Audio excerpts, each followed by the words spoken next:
Assalamualaikum warahmatullahi wabarakatuh.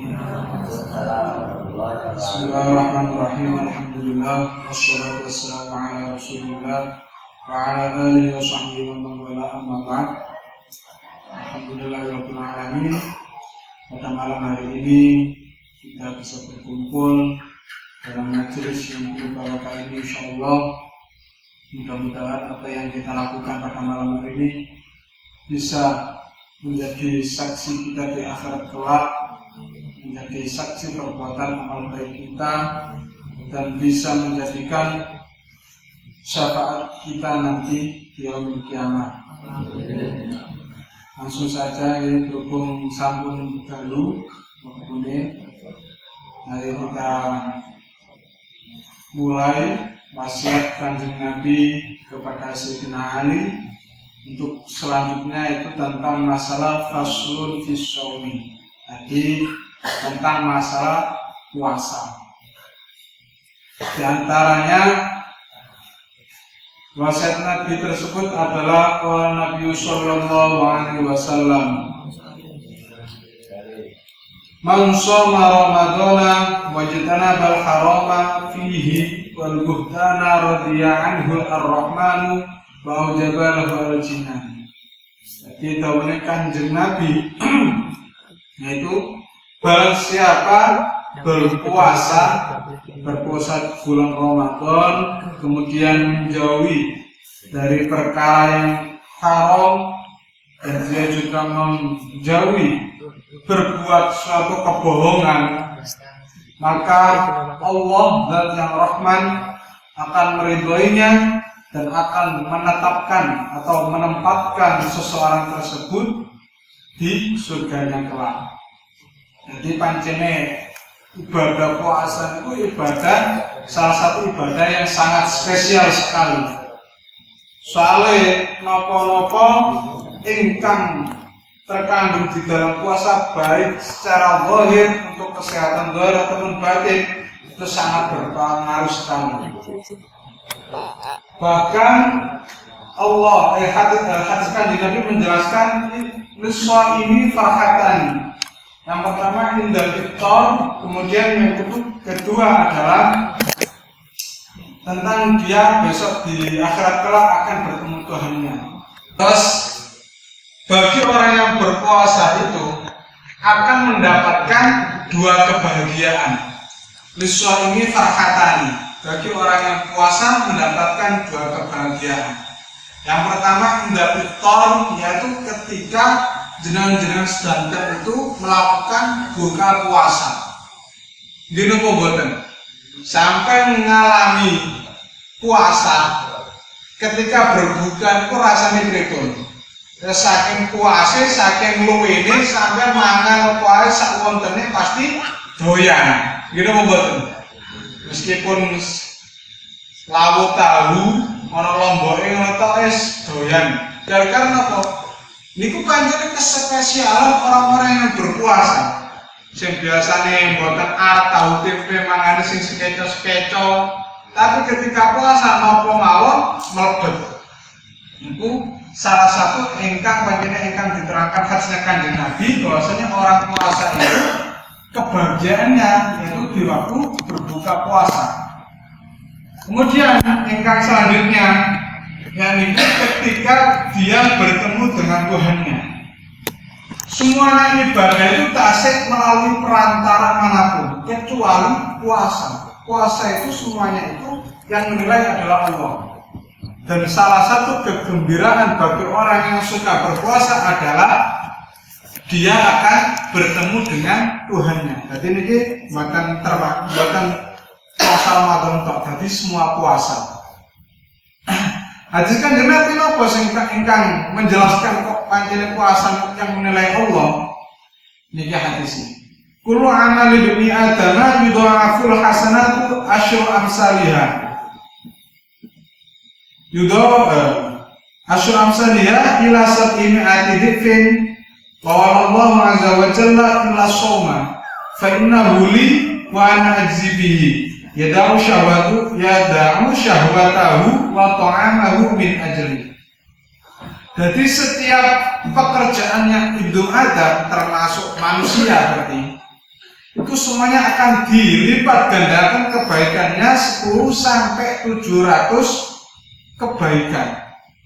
Semua perbuatan baiknya Ibnu Adam. Kemudian Allah berkata, seperti ini kalau Allah yang berkata berarti hadis qudsi, Allah langsung yang dawuh. Allah Azza wa Jalla, inna illa shauma, kecuali puasa. Fa innahu li. Masalah puasa itu urusanku dari pangeran. Fa innahu li. Maka sesungguhnya puasa itu adalah untukku, urusanku. Wa ana ajibi, dan saya yang akan membalasnya. Dia adalah orang yang meninggalkan syahwatnya, berarti syahwatnya termasuk syahwat farji ataupun syahwat yang lainnya. Kemudian meninggalkan makannya, berarti menjaga perutnya, syahwat perutnya diantaranya. Min ajli, dikarenakan aku. Orang-orang puasa, kita sudah tahu, niat puasa pasti ada lillahi ta'ala, nawaitu sholawatin an adai fardhi syahr ramadhana di sanati fardhan lillahi ta'ala. Ada lillahi ta'alanya. Meskipun ya kok awane boten lillah kan. Tapi yang penting kita semuanya awal dari niat sudah dihitung poin plus. Jadi emang super duper ganjaran yang puasa itu. Jadi urusannya kali pangeran langsung. Bahkan orang yang berpuasa itu mendapatkan suatu spesialis. Istilahnya kalau bisa dikatakan orang-orang yang sembarang sing dijaluk kuwi gampang entuke. Ya kita lihat orang-orang zaman dahulu saja, rata-rata orang dahulu kalau bertapa puasa nama boten. Puasa, makanya pengen jaduk, dukun sing pengen sakti pun ya pasti melakukan puasa. Gila mau boten. Bahkan yang puasa itu semuanya agama berpuasa. Gila mau boten dari ini. Kristen berpuasa, Hindu berpuasa gitu. Rata-rata semuanya berpuasa. Itu memang sangat besar spesialnya masalah puasa nih. Nah ini hadisnya kan Nabi salah satu di antaranya itu salah satu la turaddu da'watuhu, yaitu siapa? As-shaimu hatta yaqtura wal imamul adil wa da'watul mazlum. Jadi 3 orang yang doanya tidak akan ditolak, yaitu doanya orang yang berpuasa sampai dia berbuka, kemudian doanya imam yang adil, yang bijaksana, kemudian doanya orang-orang yang teraniaya. Ini buat pengingat bagi kita semuanya. Jadi ketika kita sudah memasuki bulan puasa, kita ambil perkara yang wajib dulu saja. Kita sudah mengalami masuk bulan puasa, itu jangan sampai waktu yang diabdolkan atau waktu yang diberi kesempatan kepada kita itu disia-siakan. Biasanya orang puasa itu senengane ngeten. Isu digawe turu sampai sore, tangi-tangi mari kari buka tok. Kan ngoten. Enak sekali wong ngerle itu pasti kebanyakan turu. Itu ujian sebenarnya. Wong luwe wong lapar itu pasti pengen turu napa-napa. Nah ya napa malih ketika puasanya dalam keadaan dingin. Kan ngoten niku. Ambil melekan isu turu, mana sing nom-noman, gini apa boten? Jujur aku ngono. Sama. Nah ini yang harus kita ketahui bahwasanya bagi orang yang berpuasa itu dikasih kesempatan Allah sampai itu dinggo njaluk sak puas-puase. Maneh yang sudah berkeluarga. Allah ketika bulan puasa sampai habiskan waktunya sampai buat wiridan, buat meminta, buat nopo, dibuat hal-hal yang baik. Di antaranya ya kebaikannya dilipat gandakan. Yang kedua dia dimasukkan di hadisnya Kanjeng Nabi bahasanya di antaranya itu doanya orang yang tidak akan ditolak. La turaddu da'watuhu.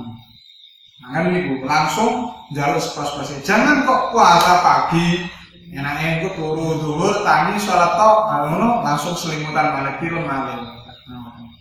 Terus masalah bulan puasa Ramadan apalagi itu jangan terlalu diforsir untuk masalah keduniawian. semuanya kita percaya bahwasanya rezeki Allah semuanya yang ngatur. Nah, ini kekeliruan kita. Biasanya saya nggak mengingkari bisnis paling berjalan lancar itu pasti bulan puasa. Gitu kok buatan Pak? Bisnis paling lancar. Mau makanan, mau pakaian, mau peralatan rumah tangga, toples, apa sing ibu-ibu. Pak, itu toples Pak, baik isinane toples ini dipikir isine toples sih. Mboten kita berpikir hari ini beribadah yang maksimal mboten. Sing dipikir isine toples piye, besok lambene mereknya sing model piye. Nah, itu kan salah gitu. Apalagi 10 hari akhir. Ayo Pak, nang mall lagi nang Ramayana ngelek no diskonan. Nah, pengalaman kula jalan mari. Tadi masa niku. Jadi mendekati mau hari raya pasti jalan-jalan untuk beli baju baru. Itu jangan sampai. Itu sebenarnya tipu daya. Terus nek pengen mboten-mboten siasati pripun? Ya siasate berarti sebelum bulan puasa kita sudah berbelanja pakaian. Kita fokuskan puasa itu semuanya untuk ibadah. Yakin Allah besok akan memberikan kemudahan yang baik. Nah, terus kepingin apa mawon saged tercukupi setelah puasa itu. Soalnya tiang puasa kok sudah tidak sampai tidak mawon. Tahun ini semoga menjalankan puasa melakukan kebaikan yang itu sedikit. Seterusnya sampai bulan puasa selanjutnya perbuatan sampai baiknya mesti kok ngoten males. Nek bulan puasa yang buatan semangat akhirnya di luar bulan puasa pasti buatan semangat lalu kendor. Sebaliknya kalau bulan puasa kita forsir dengan perbuatan-perbuatan baik itu akan terus berdampak pada bulan-bulan selanjutnya sampai setelah berpuasa. Itu kehebatannya puasa Ramadan menjadi tolak ukur perbuatan kita. Itu semacam itu. Bulan puasa kalau dilihat dari segi kesehatan pun itu nggak sangat baik. Bukan lancar kalau Jawa Lusi. Itu semacam ini campur-campur, ini ngapunten gitu. Campur-campur. Jadi bulan puasa itu buat kesehatan saja itu juga sangat baik. Yang pertama itu bisa memperbaiki gula darah. Gula darah itu sih biasanya mendorong napa jenenge aliran darah itu lancar napa mboten iki. Ngoten nggih Pak nggih. Secara mungkin ngoten. Terus saya kalau di antaranya dari segi dokter nggih ngoten niku. Kemudian mengurangi kolesterol. Nah, niki napa mawon rata-rata zaman saiki gak tuwa gak enom rata-rata pun kolesterolan. Kaya lungguh mawon gek setengah jam natek wis kaya sempoyongan, wis kaya geringgingen kabeh. Nah itu gara-gara apa? Kita sudah makan, gak tahu olahraga, apalagi orang-orang kerja kantoran, itu efeknya itu tidak baik sekali. Nah untuk menghindari hal seperti itu diantaranya berpuasa. Selalu kolesterol itu kan gara-gara zat gulanya itu terlalu mengendap banyak, kan ngoten niku. Nanti ben zat gula niku kata-kata yang diteng sekul teng nasi mboten nasi jagung mboten nanti nasi padi niku. Nah untuk menguranginya kita ya diantaranya mengurangi makan. Mengurangi makan yang baik yaitu kita berpuasa. Kalau zaman kan niki apalagi semuanya barang rata-rata berkimia, kita bisa mengurangi barang tersebut nih. Salah satunya dengan berpuasa niku. Selanjutnya mengurangi lemak tubuh pasti wong poso dibedakan antara puasa karo mboten. Pasti meskipun kalong seperempat kilo ya mboten napa-napa. Niku terjadinya di bulan puasa, mengurangi lemak tubuh niku. Kemudian menjadi metode detox. Detox niku membuang zat-zat yang tidak berguna. Istilahnya tubuh niku ben lancar napa niku. Ini yang bisa dibuat enak itu yaitu berpuasa. Selanjutnya itu membantu menghentikan merokok. Nah, ini bukan merokok salah satunya. Saya kemarin baru cerita ada orang yang cerita, saya itu kalau puasa Pak, merokok itu biasanya sedina sebungkus kayak poso, ini sebatang rombatan, enggak ngingkari. Isu sampai maghrib kira-kira kita sudah menghabiskan berapa batang. Malamnya kita berbuka puasa, ngoten-ngoten niku terawih, kangen terawih kesel rokan sebatang wis keturun. Paling enggak sahur karo buka batang sak batang. Nah niku itu salah satu metode membantu orang itu bisa meminimalisir rokok atau menghentikan rokok. Nah, kalau bapak yang diseneni ibu enak omah gara-gara masalah rokok, salah satu pengen kelereng ini caranya berpuasa, ngoten itu. Kemudian mengurangi peradangan. Jadi puasa itu bisa caranya itu menjadikan lebih kuat lagi. Imun tubuhnya itu bisa menjadi lebih kuat. Kalau kok kata istirahat, tubuhnya kuat, akhirnya diproduksi itu sedikit, kemudian akhirnya imun tubuh itu banyak yang menjadi kebal lagi. Ketika kita makan terus lapoai itu banyak yang diproses, imun tubuh itu tergunakan semuanya. Apalagi kita banyak, ya semuanya lah. Apalagi yang kita makan dalam zaman-zaman sekarang ini banyak kimiawi, akhirnya imun tubuh banyak digunakan. Sebaliknya kalau kita berpuasa akhirnya bisa lebih sedikit. Nah itu tentang masalah puasa. Jadi baik segi lahiriah ataupun batiniah itu sangat direkomendasikan sekali. Nah, terus catatan saya ya, pripun saya ini tiyang sing dijaluki wong tolong ketika berpuasa itu enggak mau. Tetapi ketika dia tidak berpuasa, dia mau. Alasannya gara-gara puasa. Afdolnya yang mana? Contoh kalau di pondok dulu saya ingat bener-bener dawuhnya Kyai Haji Abdul Wahab Abdul Mahrus semua. Jadi ketimbang wong poso karo wong roan, iku luwih apik wong roan. Makanya ketika ada kerja bakti atau apa gara-gara puasa dia takut lapar, gara-gara dia berpuasa kepengen koncone rokokan apa, itu lebih baik nggak berpuasa, lebih baik ikut gotong royong, ikut bersosialisasi, itu lebih baik sekali. Karena apa? Manfaatnya juga buat orang banyak, juga dia beribadah kepada Allah. Kalau dia berpuasa itu cuma ibadahnya yaitu hanya untuk kepada Allah saja. Makanya lebih baiknya yaitu sosial juga, ibadah juga. Berarti contohnya rohan karo poso niku nek iya. Tapi kalau mboten iya di antara puasa kalau kerja gotong royong, mendingan gotong royong niku di antara ini. Nanti jangan sampai puasa itu dijadikan alasan. Kemudian selanjutnya, man atba'a Ramadhana bisittin min Syawal kataballahu lahu shawmad dahri kulli. Ini tentang masalah faedah-faedah puasa-puasa yang dianjurkan. Di antaranya Allah itu memberikan spesial kepada kita dahulunya Kanjeng Nabi, yaitu barang siapa yang mengikutkan puasa Ramadan di bulan Syawal, yaitu sebanyak cuma 6 hari. Bisitin min Syawal, 6 hari di bulan Syawal, maka dia akan ditulis atau ditetapkan dia seperti puasa selama setahun. Nah ini buatan harus urut. Awalnya juga saya pertama dulu itu dengar wajib urut. Jadi caranya selama tanggal 2 sampai langsung diurutkan 6 hari, nggak boleh bolong. Ternyata ada lagi yang ngomong sekarang nggak harus terus menerus. Yang penting totalnya 6 hari di bulan Syawal. Jadi semisal ibu toplesnya durung entek selama seminggu atau 2 minggu eman-eman pengen nyemil jajan terus, akhirnya dibuat gak puasa saja. Terus setelah 2 minggu terus digawe Senin Kamis, ya kan cukup Pak. Senin Kamis loh. Sisa 2 minggu pun cekak. Jadi di politiki gambar pripun amrine poso Syawal itu pripun. Ini kata diantaranya puasa Daud ada, puasa Yaumul Bid. Nah ini Yaumul Bid itu kadang yang banyak dilakukan orang itu sing pancene gak pengen abot-abot masalah puasa ini, puasa Senin Kamis kemudian ditambahi Yaumul Bid. Ngertos Yaumul Bid nggih? Yaumul Bid niku sampeyan lihat tanggalan. Nah niku sampeyan delok tanggal 13, 14, 15 sing tulisannya Arab.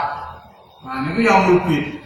Yaumul Bid itu sampai kalau puasa keistimewaannya sampai beda di antara hari kiamat, semua menungso itu kepanasan, lalu itu pangeran ngaup-ngaupi sampean.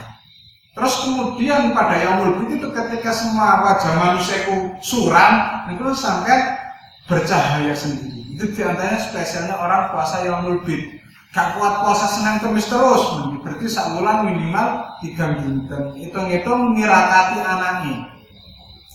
Nah, ini yang perlu kita koreksi sebenarnya. Di antaranya itu kita puasa itu gak gurni niatnya puasa Senin sunat lillahi ta'ala, jangan hanya seperti itu. Kadang-kadang orang yang menuntut ilmu seperti niatnya puasa Senin tunggu ngeri ilmu matan. Ada kalau orang tua gimana? Kalau semisal puasa, netizen puasa Senin atau netizen puasa Yaumul Bid, tinggu ngeri adoi anakku, muga-muga dadi anak sing soleh, muga-muga dadi anak sing soleha. Jadi nggak mau niatnya itu dibuat ibadah saja. Saya katakan awal dulu, masalah niat sampean bisa yang banyak. Pengen melakukan kebaikan itu niatnya pakai niat yang banyak. Kita politik seperti Abu Nawas, ngoten niku. Jadi iki poso dina Senin Kamis kok niate sak ukur-ukuran, pengen niate dina Senin muga-muga rezeki dilancarno. Mboten napa-napa. Niate poso Senin muga-muga lantaran poso Senin muga kula saged nurut. Terus kemudian dua anak sing dablek niate poso Senin muga-muga anakku dadi nurut. Sampai riyadhah itu termasuk riyadhah. Puasa itu diantaranya salah satu termasuk riyadhahnya orang. Nanti jangan niat ikut niat puasa Senin karena anak kanjeng Nabi bilang ta'ala. Jangan situ kok rugi sampai. Jadi niat yang banyak. Misal kemarin contohnya saya lupa, saya belum ada saya jawabannya kemarin. Saya baru ingat tadi. Ya misal puasa dina Senin lagi. Pas tekan dina Senin bulan Muharram. Tanggal 10 Muharramnya seperti itu. Niatnya puasa Senin, niatnya puasa Asyura. Nah, itu bisa double. Kemudian ataupun Yaumul Bid ketepatan pas dina Kamis. Nah, ini bisa double juga. Niatnya puasa dina Kamis, niatnya puasa Yaumul Bid. Di double-double. Apalagi kalau spesial bulannya, kecuali Yaumul Bid itu tidak ada ketika bulan Dzulhijjah. Kalau Dzulhijjah 10, 11, 12, 13. Jadi adanya yang sampai puasa berarti tanggal 14 sama 15 saja Yaumul Bidnya. Itu mau. Itu masalah puasa. Jadi banyak sekali macam-macam puasa. Insya Allah panjene dawuhe yai-yai niku wong ketika kita mondokkan anak itu jangan cuma memondokkan anak saja, dititipin nang guru ojo. Kita harus ditirakati, nyerakati anak caranya. Di antaranya paling enggak bermantul sembahyang, di Fatihah anak muga-muga ibu kula dados tiyang ingkang saleh, yang ingkang manfaat, muga-muga dados tiyang ingkang ngertos saged bedaken perkara hak kali perkara ingkang batil. Diniati semuanya. Diniati dari Al-Fatihah. Jadi tiap malam, jadi jangan memasrahkan anak yang pondok wis ditinggal kabeh urusan kiai ini. Ya piye anake dadi alim, tuane ora turu, anake pengen dadi wong alim. Enggak mungkin kalau ceritane. Kita lihat sekilas semuanya. Orang-orang alim, orang-orang yang besar semuanya itu, apalagi terutama ibunya. Itu kalau ibunya yang riyadhah, insya Allah langsung ke anaknya. Tetapi kalau bapaknya yang riyadhah, ngapunten gitu nggih. Ini kenyataan. Kalau bapaknya riyadhah itu kadang-kadang katanya itu turunnya sama cucunya. Jadi kalau ibu itu bisa langsung ke anaknya, kalau bapak itu masih ke anaknya. Soalnya filosofinya dulu itu saya pernah dengar cerita, nek dadi wong meteng kuwi ketika hamil niruwa kaya ayam. Ayam kuwi ketika dia mengerami telur, ketika ngangrem ndoke niku, sampeyan keimanan pasti gak mungkin moro. Kamu kan gak gelem dintekni terus ndoke. Metuwe ayam teko angremane niku pasti gara-gara keluwen tok. Dadi ngangremi terus kaya wis ndungono pengaran piye bentukku anakku ya piye. Mosok aku bentuke kaya ngene anakku iso bunder-bunder kaya ngono kuwi. Dadi dinteni karo ndungono pangeran. Dan kemudian setelah anaknya lahir, jelas seperti itu. Begitupun juga ibu-ibu ketika masa kehamilan itu jangan senang cara ngerasani, Jangan serang delok TV kok sinetron, apalagi dangdut-dangdutan. Hindari semuanya perkara-perkara yang negatif. Nek seneng ngerasani bakalnya besok anak ini tuh seneng ngerasani. Nek ngidame, kayak contohnya ngidame sih dipasang wajahnya, kepikiran wajahnya kayak artis, ya kayak artis. Kepengen jadi penyanyi, jadi penyanyi. Iku aja nih keturutan, yang buatan keturutan berikut. Nah, dia kan buatan itu, gitu. Hadis ibu katanya Mbak Kaliwungu, ibaratnya seorang ayah itu seperti tebu. Kalau ibu seperti pabrik tebunya. Jadi saat elek-elek tebu ning pabrik tebu niku api, insyaallah pangga dadi gula. Tetapi saat api tebu ning pabrik gula rusak, pabrik saged dados gula napa mboten? Nah, mboten saged dados. Jadi kalau pembelaan sebagai kaum laki-laki niki. Jadi ngoten niku nggih. Perlu hati-hati ibu-ibu nggih. Terus nggih sama-sama semuanya, enggak laki-laki enggak perempuan semuanya sama. Jadi ya semuanya dalam masalah rumah tangga itu harus hati-hati banget. Jadi pengen anaknya jadi api, kalau itu dilihat berkaca sama kita. Nah, anak ekor ini pasti enggak jauh dari kita. Anak kita ya seperti kita, ngoten mawon. Mungkin cukup nopo dilanjutkan kembali. Lanjut. Ini masalah selanjutnya ini pun masalah sodako mawon. Kalau masalah sodako ini mungkin semuanya sudah tahu lah masalah sodako ini simple mawon deh. Masa panjang lebar masalah sodako. Faslun fi sodakoti. Pasal tentang menjelaskan masalah sodako. Qala alaihi salatu wassalam, ya aliyu, inna awliya Allah ta'ala lam yanalu sa'ata rahmatillah wa ridwanihi bi kasratil ibadah. Halakin naluha bisa khawatin nafsi wal istahanati di dunia. Jadi dahulunya kan Nabi kepada Sayyidina Ali, sesungguhnya kekasih-kekasih Allah itu tidak mendapatkan keluasan rahmatnya Allah dan keriduannya. Itu gara-gara bikasrotin ibadah. Makanya ada catatannya seperti itu. Gara-gara kakek ibadah. Tetapi walakin naluha bisa khawatin nafsi.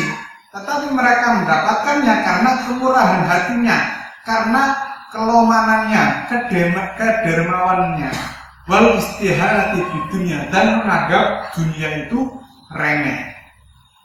Makanya wali-wali Allah yang dekat-dekat sama Allah itu yang dipikirkan itu bukan masalah ibadahnya berapa banyak rakaat tahajudnya, berapa banyak membaca Al-Qur'annya, tidak hanya seperti itu kan, tapi walaupun naluha bisa khawatir nafsi, karena kemurahan hati, sering nolongin wong, baik hal sepele ataupun hal besar, wal istihanati di dunia, menganggap dunia itu remeh. Makanya jangan sering menumpuk-numpuk masalah hartanya. Pengen ada orang yang nolong, apalagi pondok pesantren kadang-kadang mengajukan proposal masalah proposal pengen bangun pondok. Ojo eman-eman sampean. Eman-eman orang yang ketika mengaplikasikannya hal untuk pondok pesantren, ojo eman-eman. Itu sedekah jariah sampean, gak mungkin terputus. Jadi pondok apalagi sekelas pondok-pondok besar yang lainnya itu ketika ada proposal ki ajeng pembebasan tanah monggo ingkang nganu ajeng nitip tanah. Ngoten niku. Terus wonten apa semuanya ada. Jadi kadang-kadang di persegi ataupun dibuat ibadah seperti masjid, investasi. Seumpama masjid ini perlu apa? Sumbang. Pengen apa? Sumbang. Kayak seperti ini majelis taklim, masalah makanan. Itu bisa dijadikan sedekah jariah. Karena apa? Yang dibuat untuk makan hari ini karena mencari ilmu. Kemudian ketika dia mencari ilmu, hidupnya menjadi lebih baik lagi. Itu semuanya akan berjalan dia sampai meninggal, bisa menjadi sedekah jariah. Jadi tidak bisa dengan harta, berarti dengan tenaga kita. Sering nyapu, sering ngepel masjid, sering ngerambut masjid, itu bisa menjadi sedekah jariah. Gak kuat dengan tenaga, yos, enggak jangan memusuhi. Nah, itu diantara paling mentok. Baru itu katanya harta ya pikiran ya tenaga. Seperti itu. Itu cara-cara orang masalah kemurahan hatinya. Atas ngoten itu berarti yang menjadikan kasih Allah itu bukan karena banyaknya ibadah, tetapi gara-gara sering menolong orang. Kadang-kadang kita tidak tahu ya kapan rahmatnya Allah atau ridhonya Allah itu jatuh. Jadi kadang-kadang kita meskipun beribadah, jungkung sakmono suwene, tetapi ngerasani tonggo utawa ngelarang tonggo itu bisa menjadikan murkanya Allah. Kita tidak tahu. Sebagian sing salate pancen fardu tok, kemudian karo wong lomane tibane pas rahmate Allah itu senang karo wong iku ketika dia berbuat baik langsung mlebu nang surga, termasuk inna awliya Allah. Itu diantaranya kekasih-kekasih Allah. Soalnya yang memiliki hadisnya kajiannya seperti itu. Itu palingnya utamanya masalah manusia. Jadi jangan dianggap sepele, toleransi ataupun sosialisasi, sering nolong orang itu termasuk salah satu penyebab orang tersebut itu menjadi kekasihnya Allah.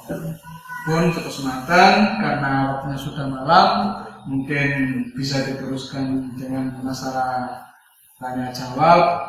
Mungkin sedikit kalau bisa saya jawab, kalau mungkin belum bisa saya jawab. Untuk masalah kemarin pertanyaan dari Ibu Ririn, maaf belum lupa saya nggak nyatet kemarin masalah meniati apa niat niat sholat double niat triple niat yang membawa waktu dan tempat saya bisa kepada ini. Monggo kepada jamaah yang mau bertanya atau saya memulai duluan memancing. Ini mengenai tadi rohan lebih baik daripada puasa. Ini puasa Ramadan atau puasa sunnah? Soalnya kalau puasa Ramadan ini anak-anak Ramadan nanti pasti mau cari rohan ini. Ramadan ini. Ini apa yang dimaksud puasa Kamis, puasa sunnah atau puasa Ramadan? Maaf ya nanti kurang lengkap penjelasannya. Ya, untuk masalah ini ya mestinya puasa sunnah.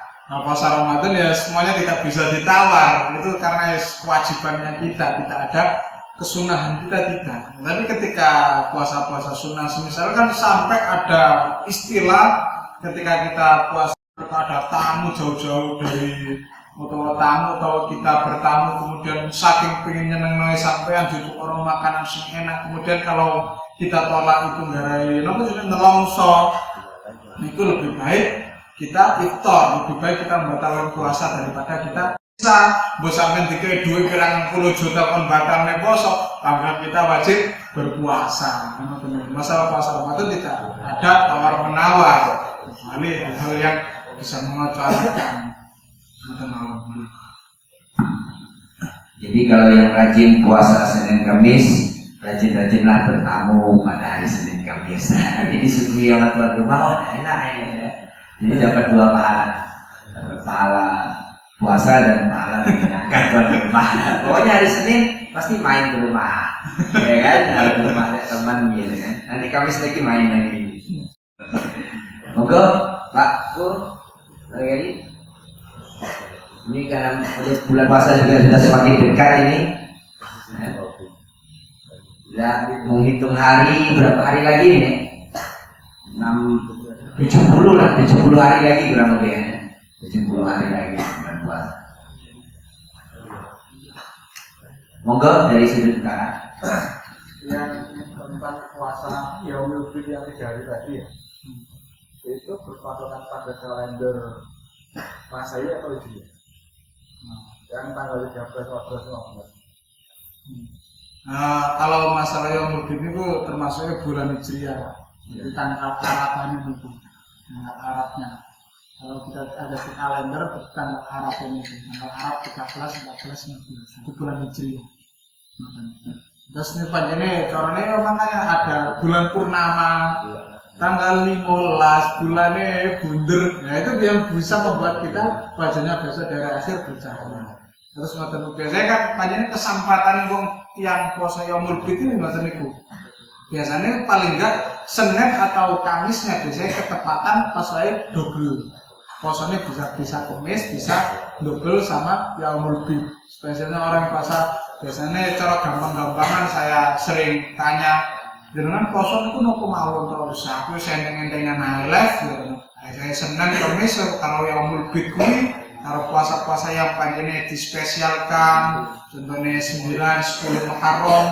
9, 10 Muharram kan Asyura nggih. 9 Muharram, kemudian Tarwiyah Arafah itu tanggal 8, 9 Dzulhijjah. Nah, itu bulan-bulan spesial, ataupun ketika tanggal 12 Rabiul Awal, yaitu bulan kelahiran Nabi.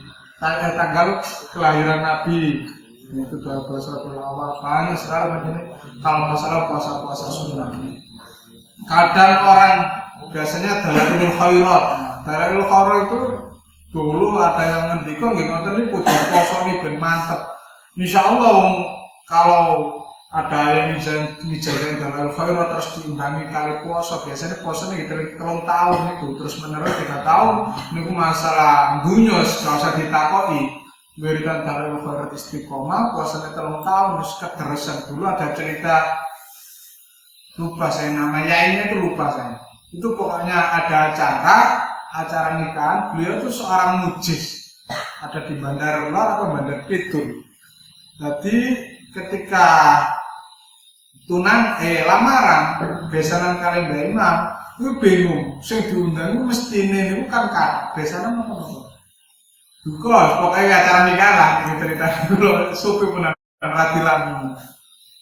Nah terus itu gak ndek apa-apa, tapi sing diundang ku orang-orang elit, orang-orang besar, orang-orang alim, ngoten pengen muliakan. Aku ya juwir iki dalail terus dibaca setiap dinten berapa kali sampai khatam satu kali khatam.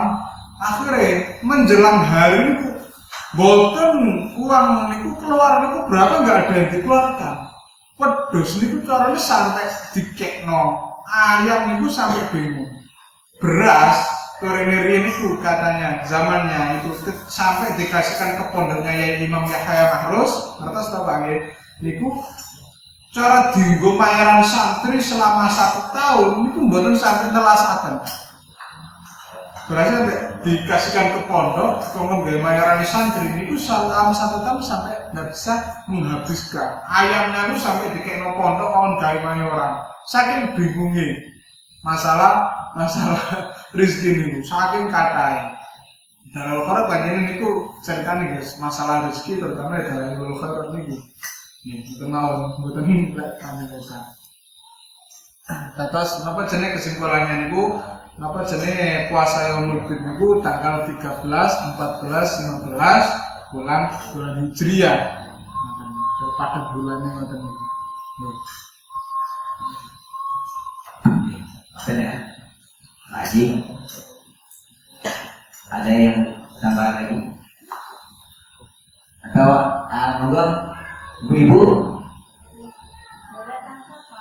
Oh jadi ya.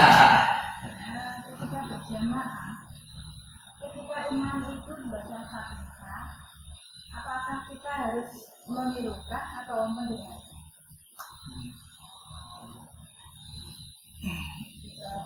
Ya, pertanyaannya ketika berjamaah, ketika imam membaca Al-Fatihah, apakah makmum menirukan, mengikut membaca atau diam? Untuk masalah itu asal buatan harus. Cuma lebih baiknya, ada kata-kata lebih baiknya atau abdulnya, utamanya.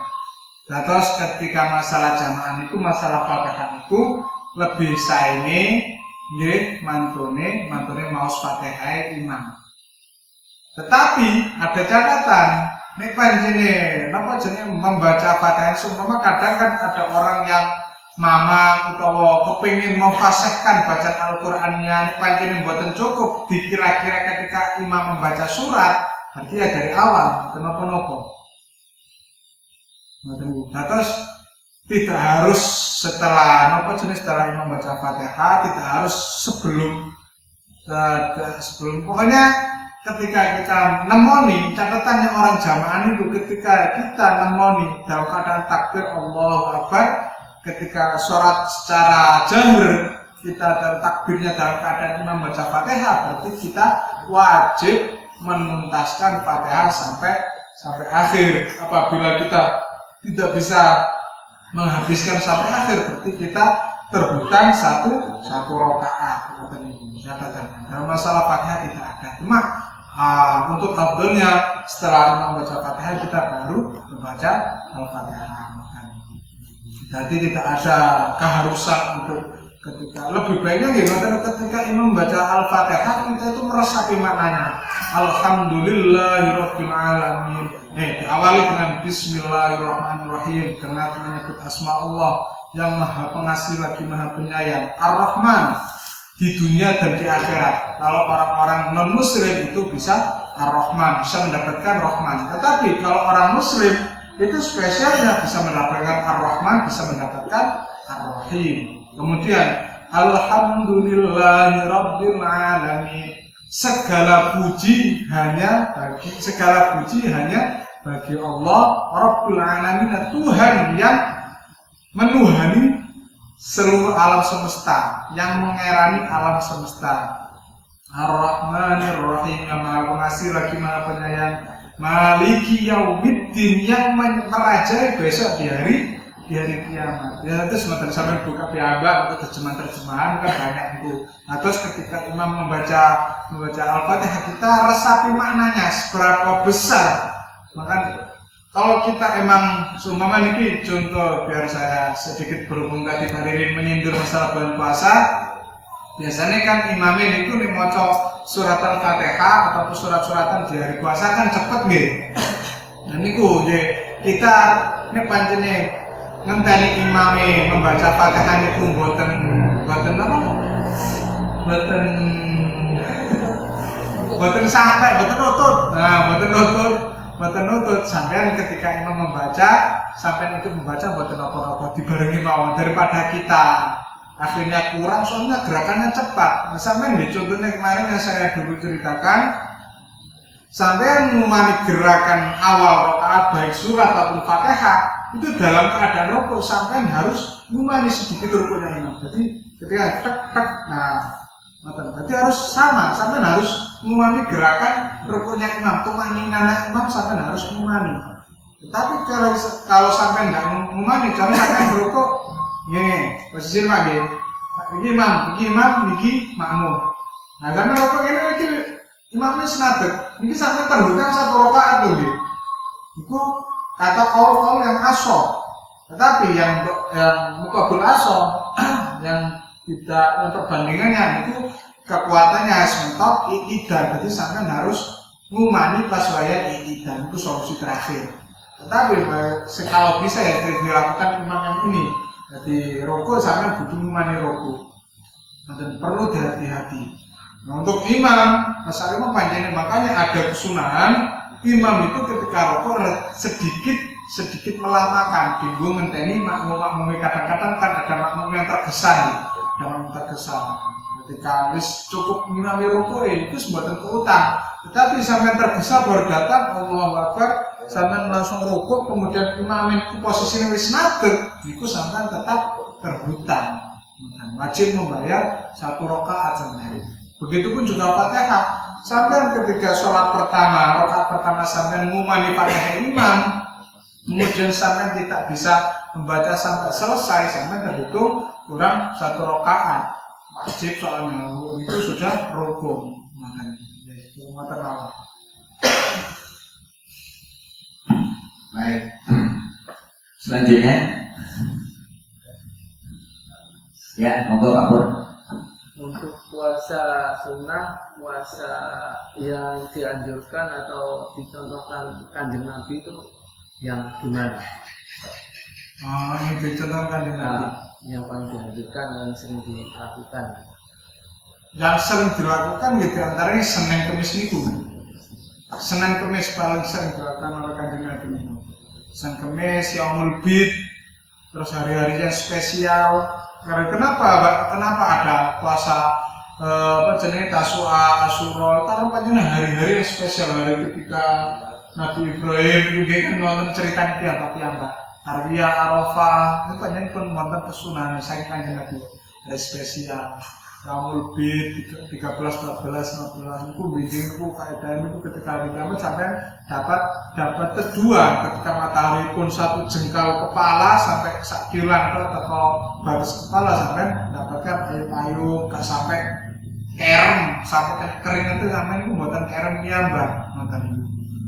Jadi kering itu sampai ketika matahari besok sudah didekatkan manusia semuanya akan tenggelam dengan keringatnya sendiri.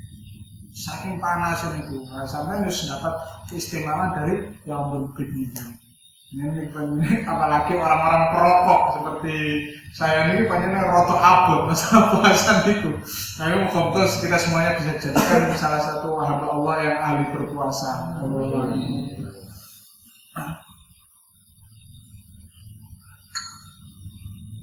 Ya, monggo yang lain lagi.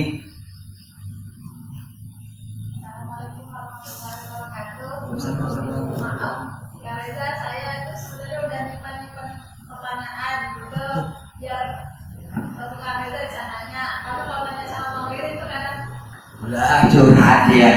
Ayo langsung pertanyaannya apa Bu?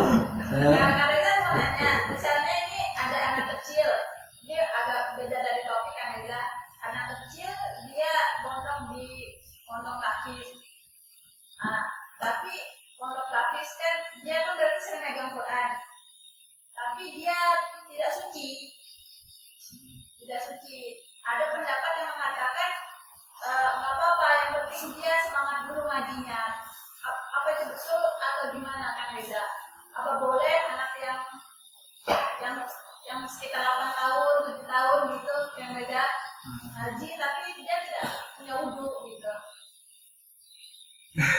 Mana yang punya anak hari ini? Saya, nih kabutan masalahnya benar apa yang dikatakan Pak Rini benar. Memang masalah kecil itu nggak usah diperberat dengan hal yang lain dulu. Kalau masih tahap belajar itu nggak usah diperberat. Contoh tadi seperti membaca Al-Quran. Namun semua pokoknya go Al-Quran sampai kakek wudhu disi, apalagi dalam keadaan dingin. Caci ini pasti buatan gelem, apalagi sampai sendiri dalam keadaan dingin, anaknya sampai kita sendiri alami wudhu dalam keadaan dingin, kita sendiri. Apakah kalau kita sendiri saja itu pun memaksa, kalian hari ini jihad melawan kedinginan. Sampai nyuruh bangun subuh untuk berwudhu saja untuk anaknya, kira-kira sampai tega apa buatan? Itu saja kan buatan tego, apalagi menyuruh anak belajar Al-Quran suruh wudhu. Nah, ini pembukaannya lah, membaca Al-Quran saja itu sudah itu sudah sangat bagus sekali untuk masalah tahap pembelajaran. Sedangkan masalah taklif sendiri, orang diwajibkan membaca Al-Quran, memegang Al-Quran dalam keadaan suci, bukan membaca loh, memegang. Al-Quran ketika batal wudhunya, buat nopo-nopo kalau mau. Yang penting ketika Pak Ririn ngaji, kula sing buka Al-Quran ini, buat nopo-nopo. Kalau masalah, jangan salah paham. Ketika sampai batal wudhu ini sampai segala gelem mau Quran, tidak masalah. Berarti Al-Quran itu orang yang berhati. Sampai tahu sendiri nanti perinciannya orang-orang yang masalah haid, orang-orang yang masalah nifas, orang masalah junub. Matan perincian tadi, terus orang junub baru tidak boleh membaca, orang yang hadas besar tidak boleh membaca Al-Quran. Terus masalah anak kecil, pancing bisa untuk melatih wudhu dari sejak dini. Saya ingat sekali kok, dari saya kecil sampai lulus SD baru mondok di Gresik itu, baru saya ketika baca Al-Quran baru berwudhu. Jadi saya sampai kelas 6 saya ketika berangkat ngaji ini gue semua tenati wudhu sambil ngaji udah ngaji, berangkat ngaji mantan dolanan langsung budal ngaji biar apa tidak memberatkan, karena anak kecil kalau sudah merasa sangat berat sekali itu pengen ngaji itu malah tambah males sama tadi terus akhirnya bentak nangan bocah cilik sampai kalau semua udah agak besar dilatih sedikit-sedikit. Nah, oleh mau nyekel Quran gak wudhu sampai wudhu dhisik baru wudhu. Dilatih sedikit demi sedikit. Jangan langsung ketika sudah umur 7 tahun sudah suruh wudhu dulu, sama kesulitan nanti. Tapi kalau bisa ya betul apa-apa. Baik. Ya, karena kesimpulannya belum taklif, ya. Belum jatuh kewajiban bagi dia untuk menjalankan syariat, sehingga aktivitas ibadahnya itu hanyalah sebatas latihan. Jadi dalam latihan ya harus dibuat menyenangkan gitu. Seperti anak kecil umur 5 atau 6 tahun itu diajak sholatnya balapan gitu ya. Jadi dia senang gitu kan. Nah, terus sekali-sekali ngadep utara karena bosan ngadep barat gitu. Ya, suasananya menyenangkan gitu sampai akalnya cukup untuk bisa menerima tuntunan yang lurus lah gitu.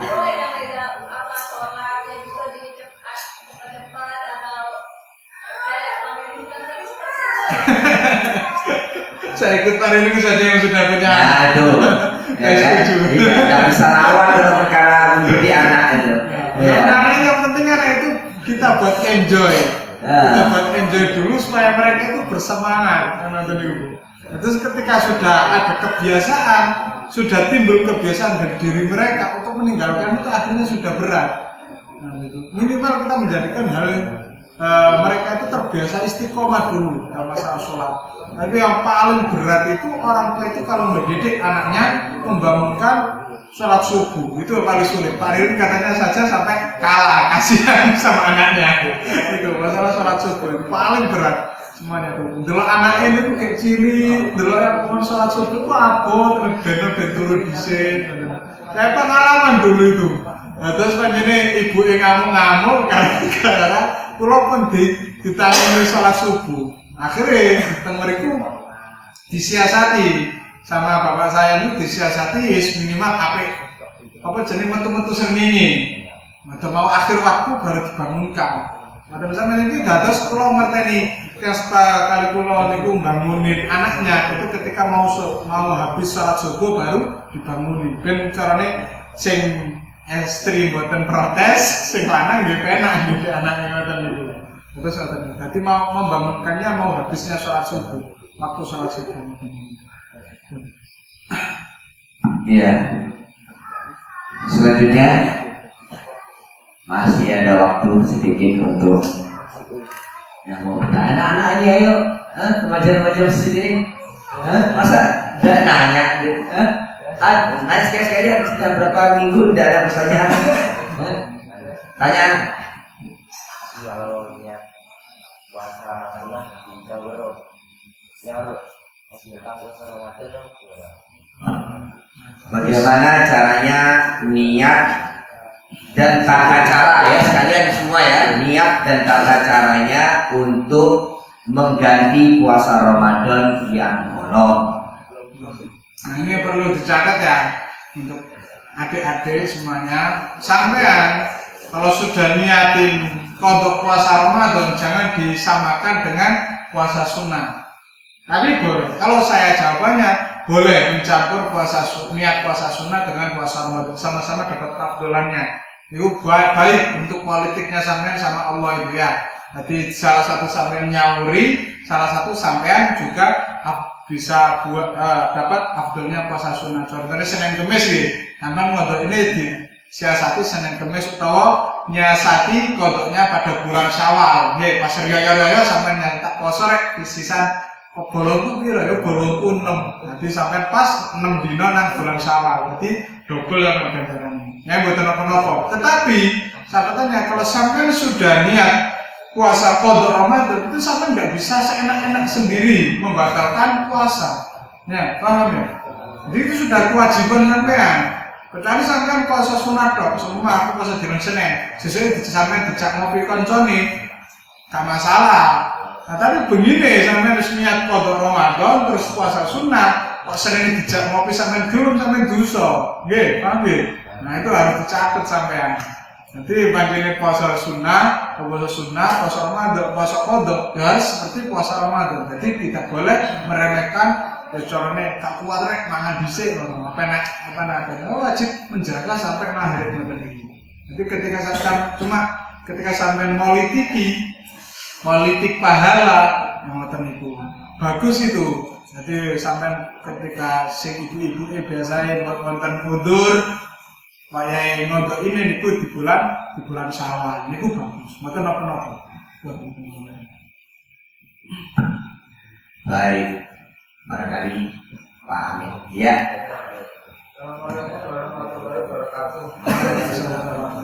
Ini mengenai merokok. Ini saya bertanya, hukumnya saya dulu pernah dengar masih sekolah SD kalau nggak salah. Merokok hukumnya kalau belum bekerja itu haram. Tapi kalau sudah bekerja nggak apa-apa. Ini gimana ya? Terutama buat adik-adik ini ya. Yang masih itu kan juga merokok. Assalamualaikum warahmatullahi wabarakatuh. Waalaikumsalam warahmatullahi wabarakatuh. Bekerjalah untuk merokok. Bekerjalah untuk merokok. Ya mungkin kalau masih kecil ya seperti itu ya diantaranya itu nggak ada. Kalau haram merokok itu nggak ada. Hukum merokok kalau haram itu ya berarti ya kalau membahayakan diri kita sendiri atau membuat tetangganya meninggal dunia, nah, seperti bisa membawa kemadharatan lah, baru itu tarafnya bisa haram. Kenapa dalam anak kecil dulu disuruh kalau haram belum bekerja, ya kalau merokok belum bekerja itu haram. Kenapa? Ditakutkan untuk mencuri. Mengotot ibu. Nah, soalnya orang kecil itu tidak bisa mengatur finansial, makanya di Lirboyo sampai ada batasan umur merokok di atas 20 tahun. Soalnya kalau orang sudah besar itu bisa mengatur keuangannya. Kalau orang kecil rokokan enak-enak, besok ngatur duit, akhirnya ditimbulkan nanti mencuri. Kalau sudah kecanduan akhirnya akan mencuri. Jadi tidak ada sampai hukum haram merokok, ya ada yang mengharamkan ada. Soalnya apa? Ada hadis barang siapa yang sebelum meninggalnya 40 hari dalam keadaan merokok, maka dia tidak bisa masuk surga. Kalau itu orang-orang yang merokok ya Pak Rini ya, pernah dengar Pak Rini ya, 40 hari ya batasannya ya. Jadi 40 hari sebelum meninggal sampai harus berhenti merokok.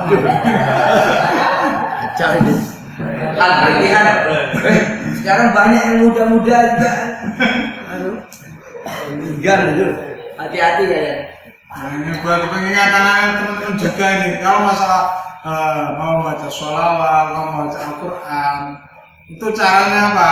Kalau kita perokok itu bersiwak, ya bersiwak. Jadi mau membaca kitab, membaca Al-Quran, kita berkumur dulu.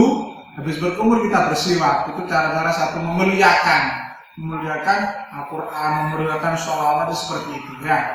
Bersiwak. Nanti mari rokokan, kemudian atau ngombe kopi dikemu. Akhirnya habis itu silakan. Itu cara-cara kita memuliakan. Istilahnya tata kerama. Ya, silakan. Tapi kalau saya boleh tambahkan ya, untuk kita semua, sebaik-baiknya itu dalam perkara merokok itu minta izin sama orang tua.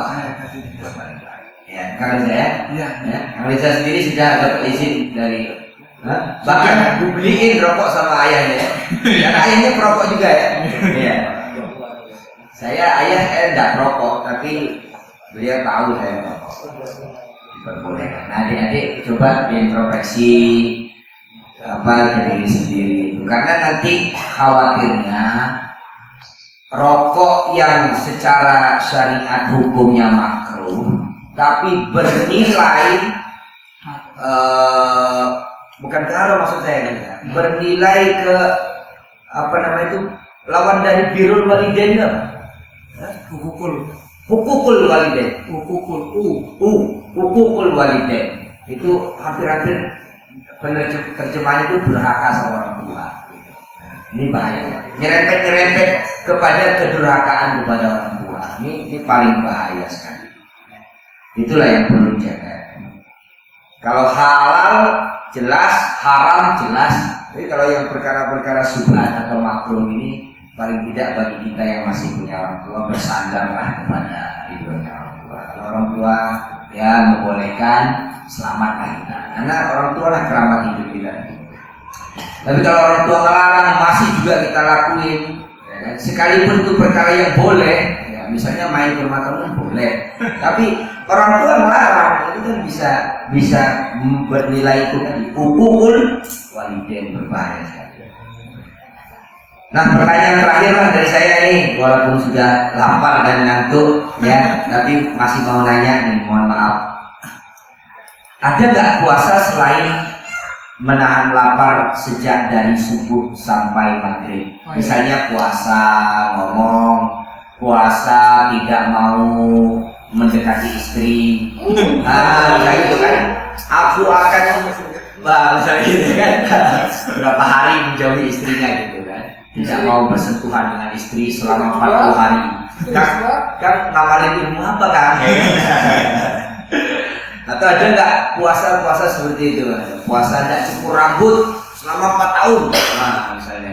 Ada nggak jenis puasa yang dibenarkan oleh syariat selain puasa yang kita kenal? Nah, itu ada. Kalau seperti itu sebenarnya. Cuma itu kalau masalah secara hadis atau secara apa saya belum tahu harus seperti apa. Cuma kalau melihat hal yang kayak diri doa semua, saya punya temen juga ada. Jadi puasa bisu.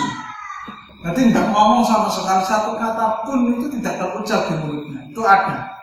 Nah, seperti tadi puasa nggak cukur itu kalau semua ada gurunya, ada mujiznya orang mengijazai, mungkin nggak masalah. Nah, tapi jangan sampai coba-coba ya kalau nggak ada gurunya. Man la syaifa lahu fa syaifuhu. Jadi kalau dia melakukan apapun tidak ada gurunya, maka gurunya adalah setan. Jadi harus hati-hati. Koncone delok koncone, wah itu ben jaduk lek melu lah aku tak potong rambut selama 20 tahun. Nah, dijatuh tiba-tiba disunduk kalau sudah meninggal. Harus hati-hati benar-benar. Jangan sampai coba-coba istilahnya. Kalau pengen tanya jalan, saya tanya cari gurunya. Karena kadang-kadang teman itu membaca buku saja ya. Kadang gelap sampai apalagi darah-darah muda itu biasanya lihat buku. Pengen jaduk. Oh amalan ini, jangan langsung dilakukan. Itu nggak baik sebenarnya. Kalau kita langsung baca buku yang tidak jelas hadis atau Al-Qur'annya, jangan langsung baca. Takutnya nanti malah apalagi lebih-lebih dari masalah kejadukan ya. Jangan coba-coba, itu bisa membuat sampai gila. Ataupun sampai itu caranya khodamnya atau pembarengannya sampai bebarengannya sampai itu masalah setan atau jin. Bener sampai dari jaduk, tapi yang barengi sampai itu akhirnya jin atau setan. Nah kalau yang barengi sudah jin atau setan, akhirnya sampai untuk berbuat baik itu malah males, yang sulit. Ya, atau hati-hati masalah sampai buku, wah buku ben iso ngilang, ben iso ketok uang, ben iso ngayang. Nah, akhirnya sampai langsung moro-moro. Ada soalnya dulu itu sering ada pamflet bisa mendatangkan uang ini. Dulu saya pernah kepingin ikut, langsung dimarahin sama orang tua saya. Pengen nanti, kesan Jombang, pengen apa ya? Pengen itu, pengen dibacok, gak pedas. Langsung dimarahin sama saya. Jelas sama orang guru nih. Nah, harus bener-bener hati-hati. Atau kepengen dulu bangsa jin, bahasa apa, jangan. Terus gak zaman ini lah sekarang harus seperti itu. Sebenarnya gue meneng pangeran, berbahaya. Nah untuk tadi masa juga saya lupa sebenarnya. Sebenarnya ini untuk yang terakhir ya. Tadi cuma saya lupa menyampaikan. Sebenarnya puasa itu ada 3 tingkatan. Yang pertama puasa umum, kemudian puasa khusus, yang ketiga khususil khos. Puasa umum itu ya cuma sekedarnya. Caranya itu menahan lapar ataupun tidak makan, tidak minum dari pagi sampai maghrib, dari habis subuh sampai maghrib. Secara simpelnya seperti itu. Kemudian puasanya orang khusus. Kalau puasanya orang khusus itu puasa tidak kaful kafus sairul jawareh, menjaga semua anggota tubuh dari perbuatan maksiat. Ini puasa orang yang khusus.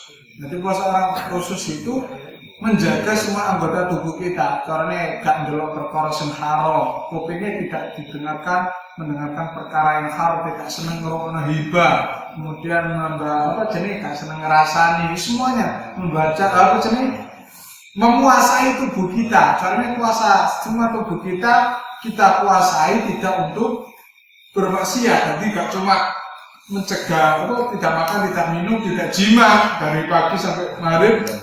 Nah, seperti itu.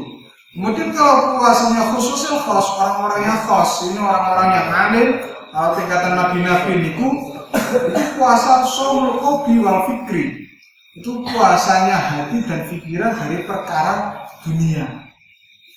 Kalau ini sangat berat sekali. Mungkin kalau kita itu biasanya cuma tingkat khusus saja. Kalau puasa shaumul qalbi wal fikri, itu puasanya tiang-tiang ikan pun taruh pengentar pangeran. Itu banyak tidak ada sedikit pun di hati ataupun di pikiran terbelit masalah dunia. Kita aja masih punya anak, sesuk anaknya kayak jajan piye, sesuk urusan ngeriyoyoi atau penese diiseni opo, itu sudah membatalkan. Kalau puasanya orang yang khos. Nah, kalau paling tidak kita ya sedikit meningkatkan lah dari puasanya orang umum, kita besok tingkatkan ke puasanya orang-orang yang khusus, yaitu menjaga pikiran mata dari perbuatan maksiat atau malam. Ya. Baiklah, wallahu a'lam bishawab. Untuk sebagai penutup kami mohon Pak Rodin untuk membacakan doa. Enggak, Rodin. Ayo. Iya, sampai ngantuk sini. Enggak, ayo, Rodin sini. Udah enak betul tertidur namanya di situ.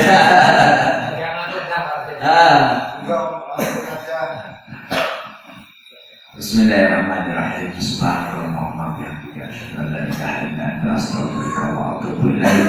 Rabbana anfa'na bima 'allamtana rabbi 'allimna alladhi yanfa'una rabbi faqihna wa faqihna lana wa qarrabat lana fi dinina. Wa sallallahu ala sayyidina Muhammadin nabiyil ummi wa ala alihi wa sahbihi ajma'in. Subhana rabbika rabbil izzati 'amma yasifun wa salamun 'alal mursalin walhamdulillahi rabbil alamin. Wallahu a'lam bishawab. Kurang lebihnya saya mohon maaf. Allahumma waffiq ila aqwamit thariq. Assalamualaikum warahmatullahi wabarakatuh.